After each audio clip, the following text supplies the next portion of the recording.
Hello दोस्तों, good morning. कैसे हैं आप लोगों की पढ़ाई कैसी चल रही है? तो आइए, टेस्ट सीरीज का आज 7वां वीडियो है। इससे पहले 6 वीडियो अपलोड किया जा चुका है, जिसमें मॉडर्न हिस्ट्री का क्वेश्चन करवाया गया है। 120 नंबर तक क्वेश्चन करवाया जा चुका है। आज हम लोग 121 नंबर से देखेंगे, ठीक है। और सारे क्वेश्चन मॉडर्न हिस्ट्री का ही है। स्पेशली ये बीपीएससी को टारगेट करके करवाया जा रहा है। सो प्लीज़ आप लोग इसे ज़रूर देख लीजिएगा, आप लोग को बहुत बेनिफिट होगा। एक डेढ़ मंथ तो मात्र बच्चा ही है बीपीएससी एग्ज़ाम को लेकर, बीपीएससी एग्ज़ाम का। और बीपीएससी एग्ज़ाम में मॉडर्न हिस्ट्री का वेटेज काफ़ी रहता है। अगर 30-35 क्वेश्चन हिस्ट्री से पूछता है तो उसमें से 20 क्वेश्चन, लगभग 20 प्लस क्वेश्चन ही मॉडर्न हिस्ट्री का रहता है। सो प्लीज़ आप लोग इसे देख लीजिएगा। आइए तो स्टार्ट करते हैं आज हम लोग 121 नंबर क्वेश्चन से, ठीक है। क्वेश्चन क्या कह रहा है कि प्रथम आंग्ल बर्मा युद्ध भारत के किस गवर्नर जनरल के कार्यकाल के दौरान हुआ था? तो प्रथम आंग्ल बर्मा युद्ध हुआ कब था? 1824 से 26 तक हुआ था। तो किसके शासनकाल में ये हुआ था? ये हुआ था लॉर्ड एम्हर्स्टन के काल में। किसके काल में हुआ था? लॉर्ड एम्हर्स्टन के काल में हुआ था प्रथम आंग्ल बर्मा युद्ध। इनका कार्यकाल कब से कब तक था? तो इसका कार्यकाल 1823 से 28 तक था। कब से कब तक था? 1823 से 28 तक लॉर्ड एम्हर्स्ट का कार्यकाल था। ये भारत का गवर्नर जनरल के रूप में इतना समय तक रहा था। यह उस समय ईस्ट इंडिया कंपनी द्वारा किया गया सबसे लंबा और सबसे महंगा युद्ध था, जो यांडुओं के संधि के तहत समाप्त हुआ था। तो अगर आपसे क्वेश्चन मान लीजिए प्रथम आंग्ल बर्मा युद्ध का भी अगर कार्यकाल भी पूछा जाए, प्रथम आंग्ल बर्मा युद्ध कब हुआ था, तब भी आप लोग आंसर देने में सक्षम होंगे कि प्रथम आंग्ल बर्मा युद्ध कब हुआ था? 1824 से 26 के बीच, ठीक है। किसके शासनकाल में? तो लॉर्ड एम्हर्स्ट के शासनकाल में हुआ था, ठीक है। और किस संधि के तहत समाप्ति हुई थी इसकी? तो इसकी समाप्ति हुई थी यांडबू के संधि के साथ। किस संधि के तहत इसकी समाप्ति हुई थी? तो इसकी समाप्ति हुई थी यांडबू की संधि के तहत, ठीक है। अगर द्वितीय आंग्ल बर्मा युद्ध की बात की जाए तो द्वितीय आंग्ल बर्मा युद्ध कब हुआ था? द्वितीय आंग्ल बर्मा युद्ध हुआ था 1851 में। कब हुआ था? 1851 में द्वितीय आंग्ल बर्मा युद्ध हुआ था। ये किसके शासनकाल में हुआ था? तो कॉमन सी बात है, 1851 किसका शासनकाल था? लॉर्ड डलहौजी का शासनकाल था। किसका शासनकाल था? लॉर्ड डलहौजी का शासनकाल था। और लॉर्ड डलहौजी के शासनकाल में दूसरा आंग्ल बर्मा युद्ध हुआ था। तृतीय आंग्ल बर्मा युद्ध कब हुआ था? तृतीय आंग्ल बर्मा युद्ध हुआ था 1884-85 में। जैसे कि 1851-52 में द्वितीय आंग्ल बर्मा युद्ध हुआ था, 1824 से 26 के बीच हुआ था प्रथम आंग्ल बर्मा युद्ध। उसी तरीके से तीसरा आंग्ल बर्मा युद्ध हुआ था 1884 से 85 के बीच। और वो किसके शासनकाल में हुआ था? तो उस समय किसका शासनकाल था? लॉर्ड डफरिन का शासनकाल था। किसका शासनकाल था? लॉर्ड डफरिन का शासनकाल था, ठीक है। तो प्रथम आंग्ल बर्मा युद्ध किसके शासनकाल में हुआ था? लॉर्ड एम्हर्स्ट के शासनकाल में, दूसरा डलहौजी के शासनकाल में, और तीसरा लॉर्ड डफरिन के शासनकाल में, ठीक है। अगर वेलेजली की बात की जाए तो वेलेजली का कार्यकाल किसके लिए प्रसिद्ध है? तो वेलेजली के कार्यकाल में सहायक संधि लाया गया था। क्या लाया गया था? सहायक संधि, ठीक है। लॉर्ड हेस्टिंग की अगर बात की जाए, लॉर्ड हेस्टिंग के शासनकाल में क्या हुआ था? प्रथम आंग्ल नेपाल युद्ध हुआ था। क्या हुआ था? प्रथम आंग्ल नेपाल युद्ध। प्रथम आंग्ल नेपाल युद्ध कब हुआ था? तो 1814 से 16 के बीच में हुआ था। किसके शासनकाल में हुआ था? तो लॉर्ड हेस्टिंग के शासनकाल में हुआ था, ठीक है। और लॉर्ड विलियम बेंटिक की बात की जाए तो आपसे पूछेगा कि बंगाल का अंतिम गवर्नर जनरल कौन था? तो बंगाल का अंतिम governor general Lord William Bentinck था। और भारत का प्रथम गवर्नर जनरल कौन था? तो भारत का प्रथम governor general Lord William Bentinck था। इसका शासनकाल स्पेशली किसके लिए प्रसिद्ध है? तो सती प्रथा पर प्रतिबंध लगाने के लिए प्रसिद्ध है, ठीक है। लॉर्ड विलियम बेंटिक के द्वारा सती प्रथा पर प्रतिबंध लगाया गया था। कब लगाया गया था? तो 1829 में लगाया गया था। कब लगाया गया था? 1829 में, ठीक है। स्क्रीन छोटा है, लिखने में थोड़ी प्रॉब्लम होती है, इसलिए मैं बोल दे रही हूँ। आप लोग को प्लीज़ नोट डाउन जरूर कर लीजिएगा, ठीक है। तो कब लगाया गया था सती प्रथा पर प्रतिबंध? 1829 में। किसके शासनकाल में? लॉर्ड विलियम बेंटिक के शासनकाल में। और किसकी सहायता से, अगर आपसे पूछ लिया जाए किसके सहयोग से सती प्रथा पर प्रतिबंध लगाया गया था, तो राजा राम मोहन के सहयोग से। किसके सहयोग से? राजा राम मोहन के सहयोग से सती प्रथा पर प्रतिबंध लगाया गया था, ठीक है। और सती प्रथा अधिनियम जो लाया गया था सती प्रथा मतलब सती प्रथा पर जो प्रतिबंध लगाया गया था, इसके लिए एक अधिनियम लाया गया था। किस धारा के तहत? धारा 17। किस धारा के साथ? धारा 17, ठीक है। और सबसे पहले इस अधिनियम को लागू कहाँ से किया जाए, कहाँ किया गया था? तो इसे सबसे पहले लागू किया गया था बंगाल में। कहाँ लागू किया गया था? बंगाल में किया गया था। और 1830 में इसे लागू किया गया था। कहाँ? मद्रास और बम्बई वाला क्षेत्र में लगाया गया था, ठीक है। बम्बई और मद्रास वाले क्षेत्र में इसे 1830 में लागू किया गया था, लेकिन सर्वप्रथम इसे बंगाल में लागू किया गया था 1829 में। आइए नेक्स्ट क्वेश्चन देखते हैं। नेक्स्ट क्वेश्चन क्या कह रहा है? बंगाल के किस नवाब का संबंध 1856 के ब्लैक होल त्रासदी के नाम से प्रसिद्ध घटना से है? तो किसका संबंध है इससे? इससे संबंध है सिराजुद्दौला का। किससे संबंधित है? सिराजुद्दौला से संबंधित है। ठीक है, आइए देखते हैं ये घटना था क्या। ये घटना पहले हुआ कहाँ था? ब्लैक होल त्रासदी। तो ये कलकत्ता के ब्लैक होल के रूप में भी इसे जाना जाता है। ठीक है, कलकत्ता के इसे ब्लैक होल के रूप में भी जाना जाता है और ये कलकत्ता में हुआ था। कब हुआ था? तो ये जून 1756 में हुआ था। कब हुआ था? जून 1756 में ये घटना घटी थी। इसमें क्या हुआ था कि इस समय बंगाल के नवाब सिराजुद्दौला ने क्या किया था? फोर्ट विलियम में लगभग 146 ब्रिटिश कैदियों को एक छोटी सी कोठरी में बंद कर दिया था। ठीक है, एक छोटी सी कोठरी में कितने लोगों को बंद कर दिया था? 146 लोगों को। और ये कौन था? तो ये ब्रिटिश थे। कौन थे? ब्रिटिश थे। बंद कर दिया। इस घटना में गर्मी और घुटन के कारण इस कमरे में, छोटी से कमरे में 146 लोगों को बंद कर दिया गया था। और इस घुटन में कितने लोगों की मृत्यु हो गई थी? 123 लोगों की मृत्यु हो गई थी। जब सेकेंड दिन सुबह इस कमरे को खोला गया तो इसमें से 123 लोग मृत पाए गए। मात्र इसमें से 23 लोग ही जिंदा थे। कितने लोग 23 जिंदा थे? मात्र 23 लोग ही इसमें जिंदा थे। ठीक है, इस घटना के आंखों देखा हाल कौन बताता है? तो हॉलवेल ने बताता है। हॉलवेल कौन था? तो ये ब्रिटेन का ही था। कौन था? ब्रिटिश नागरिक ही था जो इस कमरे में बंद था लेकिन ये जीवित था। यही इस घटना के बारे में बयां किया था कि ये घटना कैसे कैसे हुई थी। ठीक है, और यही घटना का परिणाम था कि बाद में पलासी युद्ध हुआ था। क्योंकि इस घटना के बाद क्या हुआ था कि ब्रिटिश ईस्ट इंडिया कंपनी और नवाब के बीच काफ़ी तनाव बढ़ गया, जिसका परिणाम क्या था? पलासी का युद्ध। ठीक है, पलासी का युद्ध कब हुआ था? तो पलासी का युद्ध हुआ था 23 जून। कब हुआ था? 23 जून 1757 को हुआ था। ठीक है, 1756 में ब्लैक हॉल वाला घटना हुआ था, 1757 में पलासी का युद्ध हो गया था। और किसके किसके बीच हुआ था? तो ये हुआ था बंगाल के नवाब सिराजुद्दौला और ईस्ट इंडिया कंपनी के गवर्नर, या फिर बंगाल का गवर्नर बोलिए आप। कौन था उसमें? लॉर्ड क्लाइव था। इन्हीं दोनों के बीच हुआ था पलासी का युद्ध। ठीक है, किस नदी के किनारे हुआ था? तो कई बार भागीरथी नदी देता है या फिर कई बार हुगली नदी देता है। ठीक है, तो आप लोग ऑप्शन के अकॉर्डिंग चूज कर लीजिए, क्योंकि दोनों ऑप्शन में नहीं देगा, या तो भागीरथी देगा या फिर हुगली नदी देगा। ठीक है, आइए नेक्स्ट क्वेश्चन देखते हैं। निम्नलिखित सुधारों में से किसने सामाजिक सुधार और एकेश्वरवाद को बढ़ावा देते हुए महाराष्ट्र में प्रार्थना समाज की स्थापना की थी? तो किसने किया था? यह आत्माराम पांडुरंग ने किया था। किसने किया था? आत्माराम पांडुरंग ने। कब किया गया था प्रार्थना समाज की स्थापना? तो इसका स्थापना 1867 ईस्वी में किया गया था। कब किया गया था? 1867 ईस्वी में प्रार्थना समाज का स्थापना किया गया था। ठीक है, अगर बात की जाए, कई बार पूछ लेता है कि प्रार्थना समाज की स्थापना कहाँ की गई थी? तो प्रार्थना समाज की स्थापना बम्बई में की गई थी। कहाँ की गई थी? बम्बई में की गई थी। आत्माराम पांडुरंग के अलावे इसमें और कौन कौन था? तो इसमें बाद में MG रानाडे भी जुड़ गए थे, जिनका पूरा नाम क्या है? तो महादेव गोविंद रानाडे भी इसमें जुड़ गए थे। महादेव गोविंद रानाडे की अगर बात की जाए तो महादेव गोविंद रानाडे को महाराष्ट्र का सुकरात के नाम से जाना जाता है। किस नाम से जाना जाता है? महाराष्ट्र के सुकरात के नाम से। ठीक है, एक क्वेश्चन और पूछा जाता है कि प्रार्थना समाज जो है किससे प्रेरित था? किस समाज से प्रेरित था? तो ये ब्रह्म समाज और आर्य समाज से बहुत ज़्यादा प्रभावित था। किससे प्रभावित था प्रार्थना समाज? ब्रह्म समाज और आर्य समाज। ब्रह्म समाज की स्थापना किसने किया था? तो ब्रह्म समाज की स्थापना राजा राम मोहन राय ने किया था। किसने किया था? राजा राम मोहन राय ने। और कब किया था? तो 1828 में किया था। कब किया था ब्रह्म समाज की स्थापना? ब्रह्म समाज की स्थापना जो है कब किया गया था? 1828 में किया गया था। ठीक है, और आर्य समाज की स्थापना कब किया गया था? तो आर्य समाज की बात की जाए, अगर आर्य समाज की स्थापना कब किया गया था? तो आर्य समाज की स्थापना 1875 में किया गया था। कब किया गया था? 1875 में। और किसके द्वारा किया गया था? स्वामी दयानंद सरस्वती के द्वारा किया गया था। आर्य समाज की स्थापना किसके द्वारा किया गया था? स्वामी दयानंद सरस्वती के द्वारा किया गया था। ठीक है, और इसका मुख्य उद्देश्य क्या था? इन समाज सुधारों, जितने समाज की स्थापना हुई थी, चाहे आर्य समाज हो, चाहे ब्रह्म समाज हो या प्रार्थना समाज हो, इन सब का उद्देश्य क्या था? इन सब का उद्देश्य था कि सामाजिक सुधार, जिसमें शिक्षा का प्रचार प्रसार, विशेषकर स्त्रियों की शिक्षा तथा जाति भेदभाव को समाप्त करने जैसे मुद्दे से शामिल था। ठीक है, इसका उद्देश्य वही था कि शिक्षा का प्रचार प्रसार किया जाए, कि खास करके स्त्रियों की शिक्षा को ज़्यादा बढ़ावा दिया जाए, जाति भेदभाव को समाप्त किया जाए। इन्हीं सब मुद्दों से ये समाज सब प्रभावित था। ठीक है, आइए नेक्स्ट क्वेश्चन देखते हैं।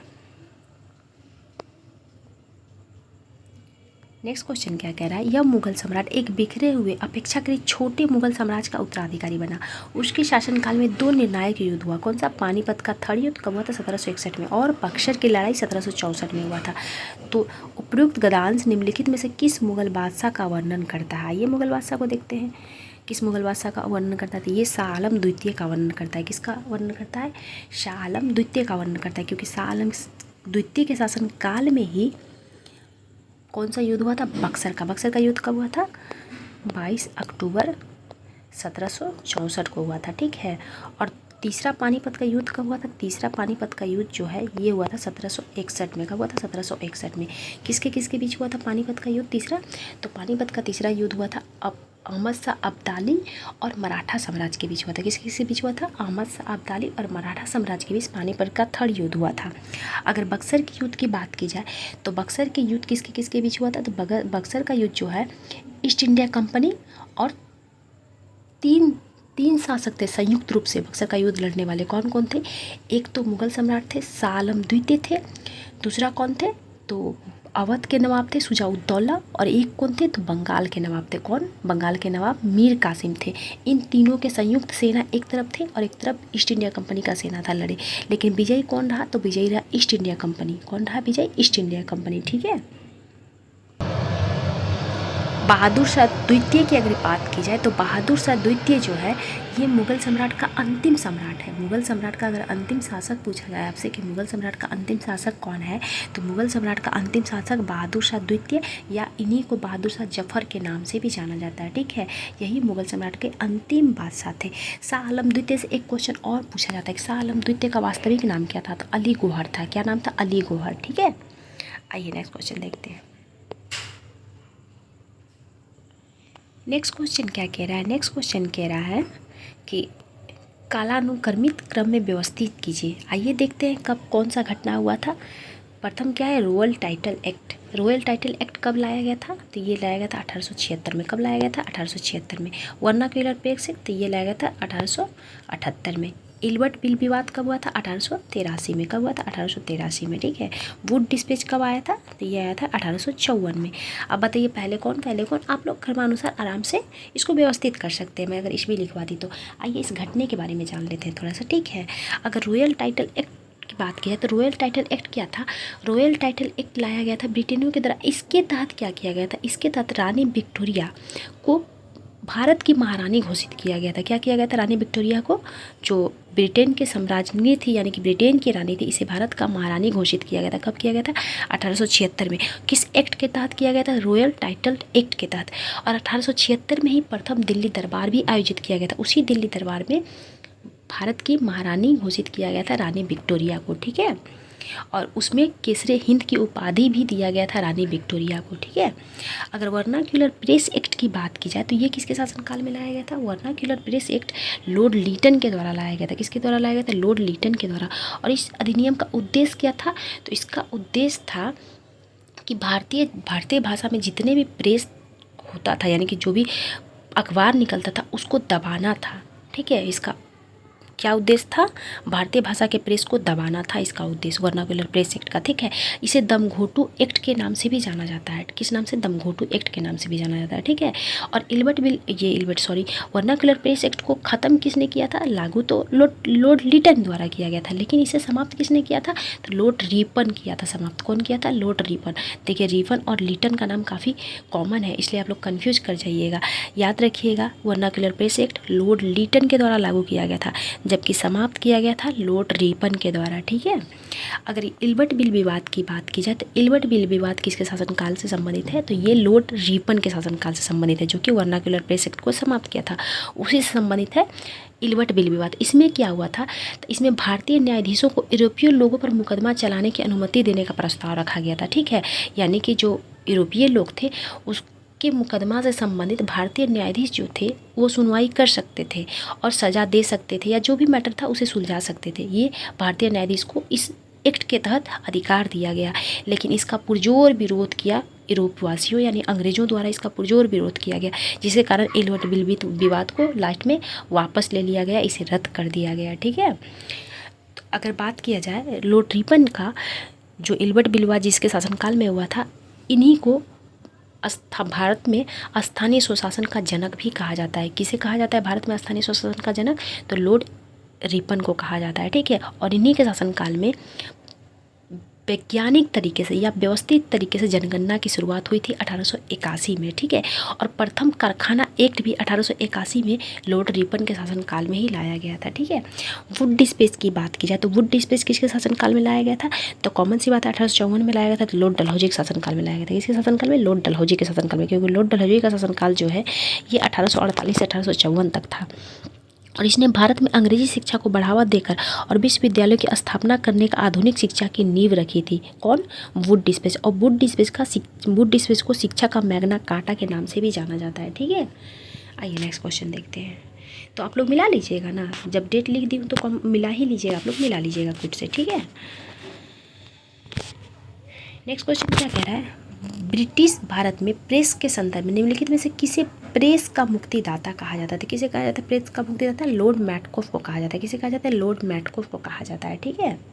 लॉर्ड मैटकॉफ का शासनकाल कब से कब तक था, तो 1835 से 36 तक था। कब से कब तक था, 1835 से 36 तक था लॉर्ड मैटकॉफ का शासनकाल। और इनका शासनकाल, इनको क्या कहा जाता है, इनको समाचार पत्रों का मुक्तिदाता के नाम से जाना जाता है, लॉर्ड मैटकॉफ को, ठीक है। और रिपन के बारे में जस्ट मैं बताई कि इनको स्थानीय स्वशासन का जनक कहा जाता है भारत में। लॉर्ड मेयो के शासनकाल में प्रथम जनगणना, आपसे पूछा जाएगा प्रथम जनगणना किसके शासनकाल में हुआ था, तो प्रथम जनगणना जो है वो हुआ था लॉर्ड मेयो के शासनकाल में हुआ था, ठीक है। लेकिन अगर वहीं आपसे व्यवस्थित तरीके से या वैज्ञानिक तरीके से जनगणना किसके शासनकाल में हुआ था, तो लॉर्ड रिपन के शासनकाल में हुआ था। जबकि प्रथम जनगणना लॉर्ड मेयो के शासनकाल में हुआ था, लेकिन कुछ ही क्षेत्रों में जनगणना हुआ था लॉर्ड मेयो के शासनकाल में, ठीक है।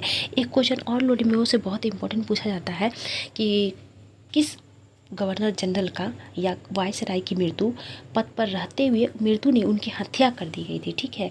तो पद पर रहते हुए किसकी हत्या कर दी गई थी, लॉर्ड मेयो की हत्या कर दी गई थी 1872 में। कहाँ कर दी गई थी, जब ये अंडमान निकोबार में थे, तो वहाँ पर जांच पड़ताल के लिए गए थे, तो उसी दौरान वहाँ पर अंडमान निकोबार में ही इनकी हत्या कर दी गई थी, ठीक है। और 1872 में इन्होंने एक कृषि विभाग की भी स्थापना की थी। किसने की थी, लॉर्ड मेयो ने कृषि विभाग की भी स्थापना की थी, ठीक है। आइए नेक्स्ट क्वेश्चन देखते हैं। हाँ, एक क्वेश्चन और पूछा जाता है कि भारत में वित्त के विकेंद्रीकरण के क्रम को आरंभ किसने किया था। ये क्वेश्चन बीपीएससी में पूछा था कूट वाइज, ठीक है। तो आप लोग ध्यान रखिएगा कि भारत में वित्त के विकेंद्रीकरण के क्रम को आरंभ किया था लॉर्ड मेयो ने। उसने बजट घाटे को कम किया था, ठीक है। और आयकर की दर को 1% से बढ़ाकर 2.5% कर दिया था। किसने कर दिया था, लॉर्ड मेयो ने, ठीक है। आइए नेक्स्ट क्वेश्चन देखते हैं।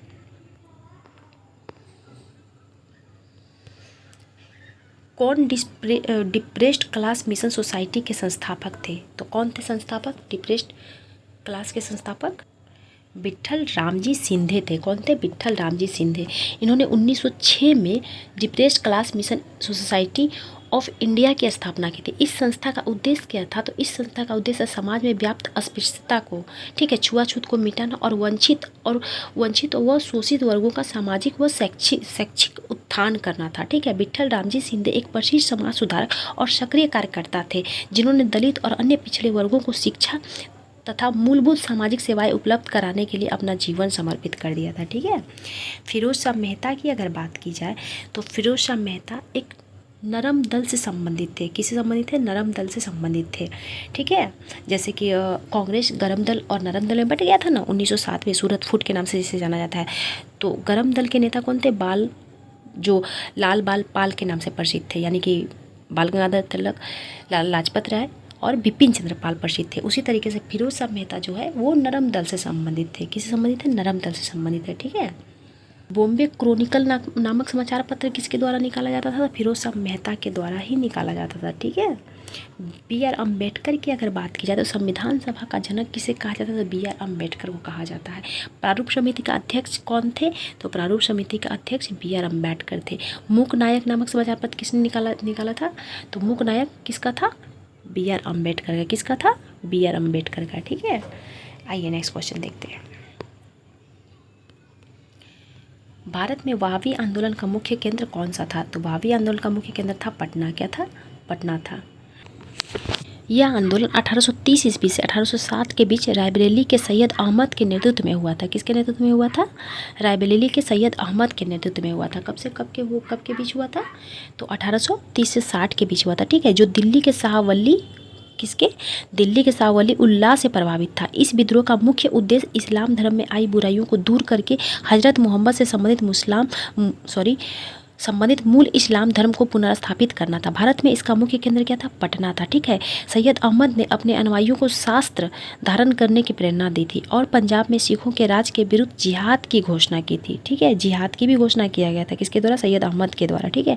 1857 के विद्रोह में वहाबी लोगों ने जनता को अंग्रेज के विरुद्ध भड़काया था। वहाबी लोगों ने कुछ समय तक पेशावर पर सैयद अहमद के नेतृत्व में अधिकार किया था, किंतु सैयद अहमद युद्ध में मारे गए। 1860 के बाद ब्रिटिश सरकार ने सैनिक कार्रवाई के द्वारा इस विद्रोह को दबा दिया और इस विद्रोह में विलायत अली और इनायत अली आदि भी शामिल थे।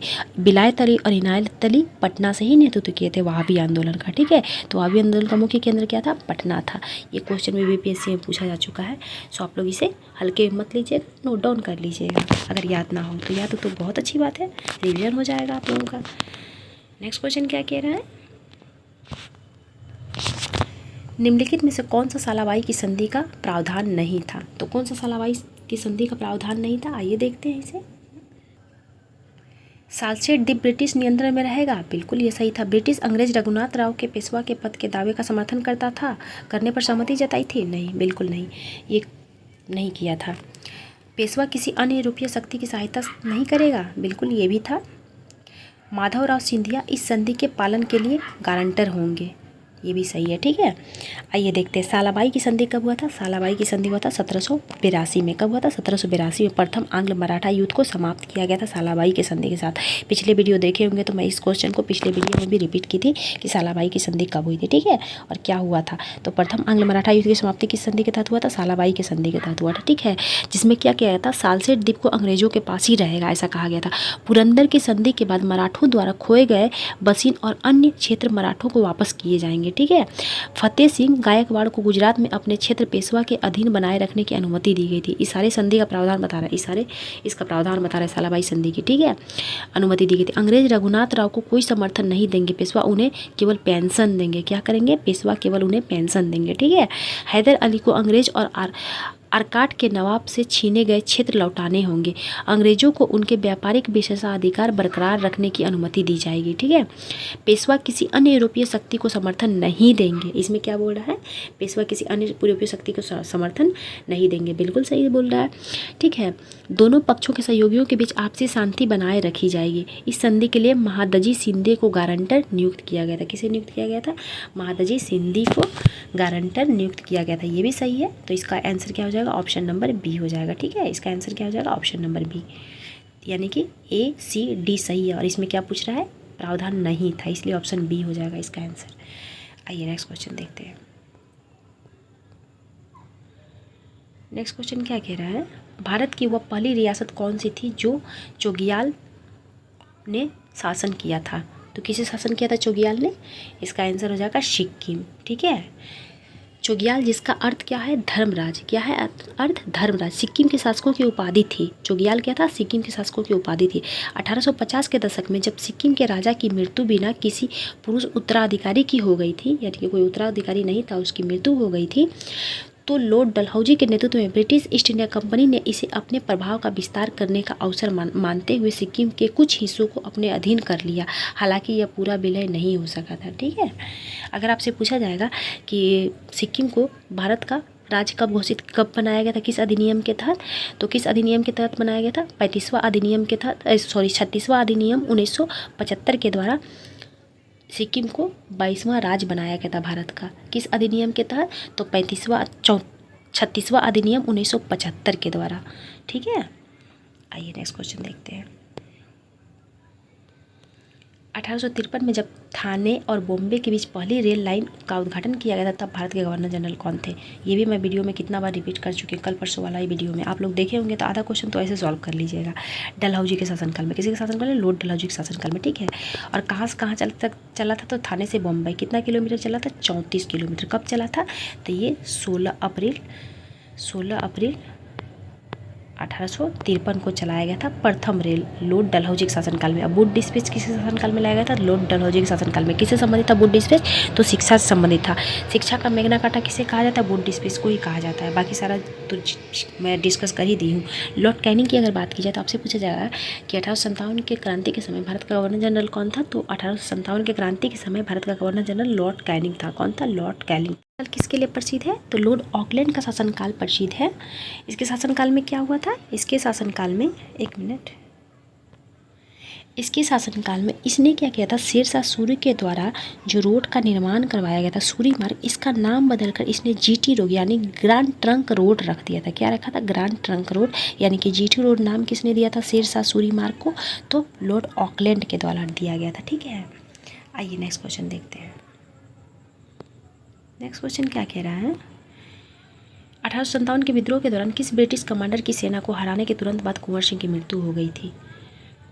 तो ली ग्रांट को हराने के बाद कुंवर सिंह की मृत्यु हो गई थी। ठीक है, कुंवर सिंह की मृत्यु ली ग्रांट के सैन्य टुकड़ी पर विजय प्राप्त करने के 3 दिन बाद हुई थी। कब हुई थी कुंवर सिंह की मृत्यु? तो इनकी मृत्यु हुई थी 26 अप्रैल। कब हुआ था?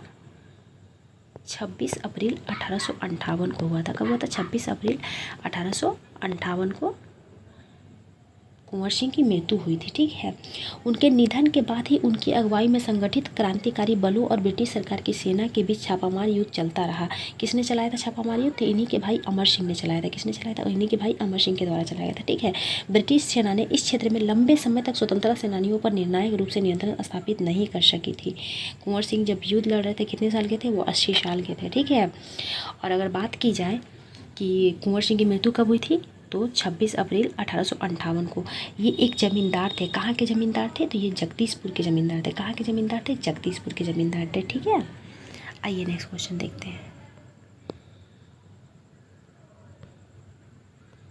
औपनिवेशिक भारत में अंग्रेजों ने अधोमुखी निस्पंदन का सिद्धांत का समर्थन क्यों किया था? सभी वर्गों में सार्वभौमिक शिक्षा को बढ़ावा देने के लिए, स्वदेशी शिक्षण प्रणालियों को पुनर्जीवित करने के लिए, या सामूहिक शिक्षा पर न्यूनतम खर्च को उचित ठहराने के लिए, या पारंपरिक ग्राम्य विद्यालयों को पुनर्जीवित करने के लिए? सामूहिक शिक्षा पर न्यूनतम खर्च को उचित ठहराने के लिए इसने अधोमुखी निस्पंदन सिद्धांत का समर्थन किया था। ठीक है, निस्पंदन सिद्धांत जिसे अधोमुखी निस्पंदन सिद्धांत भी कहा जाता है, ये किसके द्वारा लाया गया था? ठीक है, मैकाले द्वारा लाया गया था 1835 में। कब लाया गया था? मैकाले द्वारा 1835 में प्रस्तुत किया गया था। इस सिद्धांत के अनुसार यदि एक सीमित शिक्षित अभिजात वर्ग को शिक्षा दी जाए तो उनके माध्यम से ज्ञान और लाभ धीरे धीरे समाज के अन्य वर्गों तक पहुंच जाएंगे छन छन के। ऐसा मैकाले का कहना था। इस विचारधारा का मूल विश्वास था कि यह शिक्षित वर्ग सामाजिक उन्नति और परिवर्तन का माध्यम बनेंगे जिससे अंततः पूरे समाज को लाभ होगा। ठीक है, इसका सिद्धांत था। नेक्स्ट क्वेश्चन क्या कह रहा है? प्लासी का युद्ध किस मुगल सम्राट के शासनकाल में लड़ा गया था? तो किस मुगल सम्राट के शासनकाल में लड़ा गया था? पहला क्वेश्चन की दूसरा क्वेश्चन में ही था। किसके शासनकाल में लड़ा गया था? ये शाह आलम द्वितीय के शासनकाल में लड़ा गया था। किसके शासनकाल में? आलमगीर द्वितीय था। शाह आलम द्वितीय तो बक्सर के युद्ध के समय था। तो कौन था? प्लासी के युद्ध के समय भारत का मुगल सम्राट आलमगीर द्वितीय था। प्लासी का युद्ध कब हुआ था? 23 जून 1757 को हुआ था। कब हुआ था? 23 जून 1757 को हुआ था। ठीक है, 23 जून 1757 को किसके बीच हुआ था?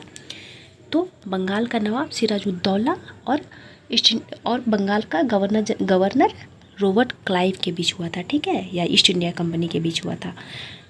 आइए नेक्स्ट क्वेश्चन देखते हैं। जहांदार शाह की बात की जाए तो जहांदार शाह को ये भी मुगल सम्राट ही था और इसे लंपट मुर्ग के नाम से जाना जाता है। तो लंपट मुर्ग के नाम से किस मुगल सम्राट को जाना जाता है? तो जहांदार शाह को जाना जाता है। ठीक है, मोहम्मद शाह को रंगीला बादशाह के नाम से जाना जाता है। किस नाम से जाना जाता है? मोहम्मद शाह को तो रंगीला बादशाह के नाम से मोहम्मद शाह को जाना जाता है। शाह आलम द्वितीय की बात की जाए तो शाह आलम द्वितीय का वास्तविक नाम क्या था? शाह आलम द्वितीय का वास्तविक नाम अली गौहर था और इसी के शासनकाल में बक्सर का युद्ध हुआ था। ठीक है, नेक्स्ट क्वेश्चन क्या करें? निम्नलिखित में से कौन श्वेत विद्रोह का परिणाम था? तो श्वेत विद्रोह का परिणाम क्या था? श्वेत विद्रोह का परिणाम था यूरोपीय अधिकारियों को निःशुल्क यात्रा के साथ ब्रिटेन लौटने की अनुमति दी गई थी। ठीक है, ऑप्शन बी हो जाएगा। श्वेत विद्रोह 1857 के विद्रोह के बात ईस्ट इंडिया कंपनी की यूरोपीय सेना के सैनिकों के बीच हुआ था, ठीक है। यूरोपीय सेना के सैनिकों के बीच ही हो गया था, ठीक है, जब उन्हें ब्रिटिश क्राउन की सेना में हस्तांतरित किया जा रहा था। विद्रोही सैनिक की मांग थी कि या तो उन्हें एक बोनस दिया जाए या फिर सेवा से मुक्त किया जाए। ब्रिटिश सरकार ने यह स्वीकार कर लिया कि जो सैनिक महारानी की सेना में शामिल नहीं होना चाहते उन्हें निःशुल्क यात्रा के साथ ब्रिटेन लौटने की अनुमति दी जाएगी, ठीक है। यही परिणाम था। तो बाकी 15 क्वेश्चन बच गए हैं। आज 135 क्वेश्चन तक हो गया है। 15 क्वेश्चन हम लोग कल के वीडियो में देख लेंगे, ठीक है। तो ठीक है, मिलते हैं अगले वीडियो में। Thank you so